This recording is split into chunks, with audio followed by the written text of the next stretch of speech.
Hello, we're Emily. Hannia. Ibe. and Franco, and we're going to review the movie Batman Begins, apply the Bechdel test to it, and analyze the results we get from it. It starts with Bruce Wayne on a spiritual retire to go over his fear of bats. That was caused by an unfortunate event that when he was little, he fell into a well that was filled with bats that attacked him. Bruce was left as an orphan since he was little because when he went, he went to with his parents to the theater, but since he was afraid of bats and kind of the play reminded him of the bats, he told his parents he wanted to go out. When they left, a homeless guy approached with a gun and told them to give him all the jewelry and all the money they had. When they were to give him everything they had, he pointed a gun to Martha, but his dad ended up putting himself like a shield, but he ended up killing both of them. That spiritual retire changed his life completely. They taught him how to go over his fears, have good reflexes, and how to fight.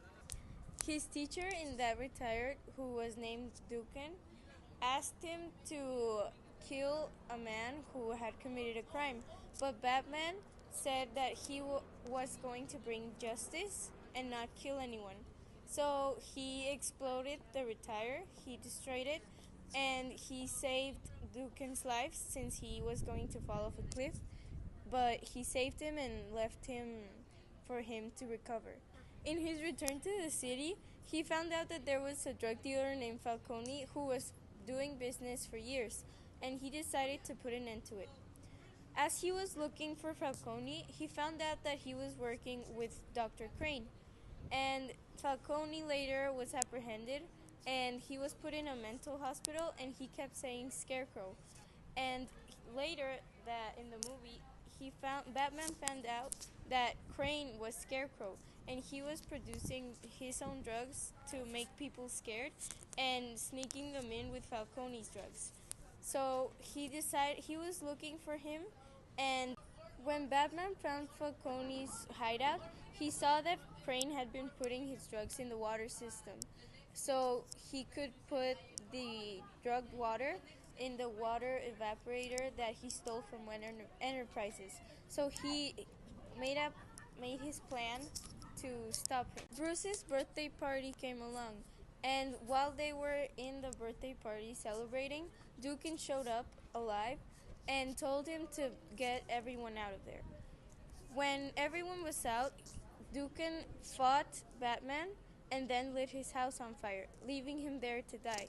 But then Alfred came and saved Batman, and they got out of there. And that's how it was revealed that Dukan was Ra's al Ghul. Later in the movie, Dukan finds his way into the Narrows, which was the island of like poor people, and there was a mental hospital there.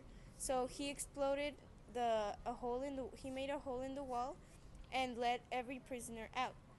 And then he released the drugged water into the air, so everyone living there would freak out and be scared of the criminals that were loose. Then Batman made his way to the Narrows and tried to stop Dukan, and they had a fight on the train, and it ended that in Dukan falling from the train falling and exploding. I watched a documentary called The Mask You Live In that talks about the definition of masculinity in our society.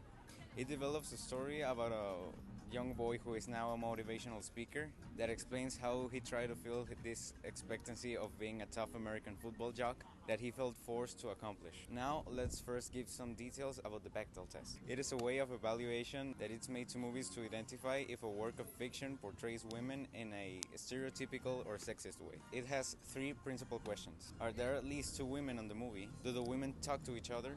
And do they talk about something other than a man? The only two important women that appear are Bruce's mom, Martha Wayne, and Bruce's love interest and childhood friend, Rachel. And they don't even talk to each other throughout the whole movie. It has the typical scene where the man has to rescue the woman. That's the part when Batman rescues Rachel from Dr. Crane, aka Scarecrow. This implies that they stuck with the old-fashioned theme that the man being the hero rescuing the damsel in distress, which is a bit degrading for women since the strength of women is underestimated. Actual movies tend to show a lot more of female role models because of all the activism that has been present in our society lately. Some of them are focused on women's rights.